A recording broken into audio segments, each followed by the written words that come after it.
Good morning and welcome to NewsDive. It's Monday, September 1st, 2025, and the time is 6 a.m. local time in Sri Lanka. Here are the top stories and updates to start your day. 5 notorious underworld figures, including Kahelbadara Padmi, were arrested in Jakarta, Indonesia, on August 27th and were brought back to Sri Lanka last night. They are currently detained under the Prevention of Terrorism Act and are being interrogated by the Criminal Investigation Department and Colombo Port Police. Indonesian and Sri Lankan police officers involved in the operation were felicitated at Bandaranaike International Airport. Meanwhile, the Public Security Ministry has condemned the circulation of fabricated images falsely attributed to Minister Ananda Wijayapala and announced that legal action will be taken against those responsible. In sports, Sri Lanka has clinched a 2-0 one-day international series win against Zimbabwe after a thrilling 5-wicket victory in the second ODI at Harare International Cricket Ground. Opener Pathum Nisanka scored a magnificent 122 runs, guiding Sri Lanka to chase down a target of 278 with 3 balls to spare. This marks Sri Lanka's first away ODI series win since 2019. On the economic front, the Ceylon Petroleum Corporation announced a reduction in fuel prices effective from midnight tonight, providing some relief to consumers amid ongoing economic challenges. Sri Lanka's external sector showed strong momentum in July 2025, recording a surplus with merchandise exports reaching a record $1.3 billion for the month and total exports hitting $12 billion for the first 7 months of the year. Tourism arrivals increased by 6.6% compared to last year, and remittances reached their highest monthly figure since December 2020 at $697 million. Gross official reserves remained stable at $6.1 billion. Looking ahead to a rare celestial event, Sri Lankans will witness a total lunar eclipse, known as the blood moon, on the night of September 7th. The moon will appear red for approximately 82 minutes and will be visible to about 85% of the global population. The University of Colombo Astronomy Association will hold an observation session for this event. In politics and law, former Secretary to the President, Saman Ekanayake, has been summoned again by the Criminal Investigation Department for questioning related to ongoing investigations. 3 excise officers from the Chankhanai Excise Office in Jaffna were arrested for impersonating Police Narcotics Bureau officers and demanding a 2 million rupee bribe to release a suspect caught with heroin. Nearly half of the 58 acres of land owned by Kandy National Hospital has been illegally occupied by settlers, obstructing hospital operations and access roads, prompting calls for urgent intervention. Additionally, the Public Security Ministry has launched a special probe into the circulation of a fake photograph falsely showing Minister Ananda Wijayapala, with legal action to follow.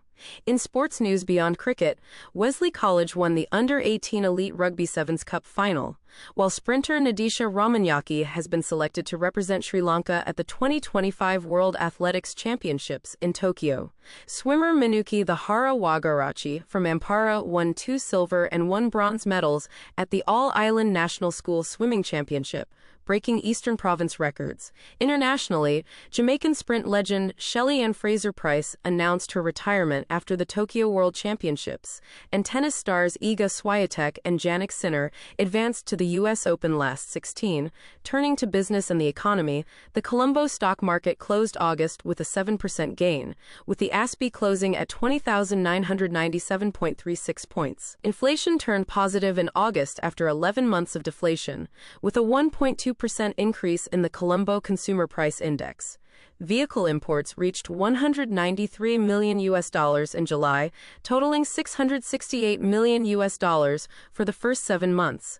The Securities and Exchange Commission deferred the trading suspension of SoftLogic Holdings until November 30th. The Central Bank of Sri Lanka issued a new 2,000 rupee commemorative note featuring accessibility features to mark its 75th anniversary. The Purchasing Managers Index for construction rose to 60.0 in July, driven by road development and private sector projects. The government approved a 1.2 billion rupee contract to repair the Southern Expressway and is considering standby power to cool the Kalanitisa coal plant during tripping. Severance packages for Ceylon Electricity Board employees may impact consumers. Export earnings are nearing $10 billion for the year so far, and the UK and Sri Lanka finalized a debt restructuring deal worth nearly $90 million. On the international stage, Indian Prime Minister Narendra Modi met Chinese President Xi Jinping in Tianjin, China, aiming to improve ties and expand trade amid global tariff tensions. The Houthi rebel movement confirmed the death of their self-proclaimed Prime Minister Ahmed Ghalib Nasser al-Rahawi in an Israeli airstrike. A U.S. appeals court ruled that most tariffs issued by former President Donald Trump are illegal, affecting ongoing trade policies. Thousands marched in Australia against immigration, with the government condemning the rallies. Meta announced temporary changes to AI chatbot responses for teenagers amid a Senate probe into inappropriate conversations, and TikTok suspended its live feature temporarily in Indonesia due to protests. In culture and entertainment, Sabrina Carpenter released her new album titled Man's Best Friend, featuring bold and candid lyrics. The music video for the single Tears stars actor Coleman Domingo. Orlando Bloom discussed the physical and mental challenges of losing over 50 pounds for his role in the movie The Cut. Lady Gaga announced the release date for her new song Dead Dance from the Netflix series Wednesday, set for September 3rd, coinciding with the new season premiere. Actress Bella Ramsey responded to criticism of The Last of Us Season 3 by encouraging critics to play the original video game if they dislike the TV adaptation. Weather today will bring showers and strong winds to the Sabaragamuwa, Kandy, and Nuwara Eliya districts. The sun will be directly overhead Bathalangundua, Metawachia, Haropotana, and Kinaya around 12:10 p.m. In incidents and crime, one person was killed and another injured in a shooting near Wenipua police station this morning. A suspect has been arrested. Two men aged 26 and 38 were found dead under mysterious circumstances in Pasara, with police suspecting a drug overdose. Additionally, two suspects were remanded until September 3rd for illegal deer hunting in the Mihintail Sanctuary after being arrested with firearms and 63 kilograms of deer meat.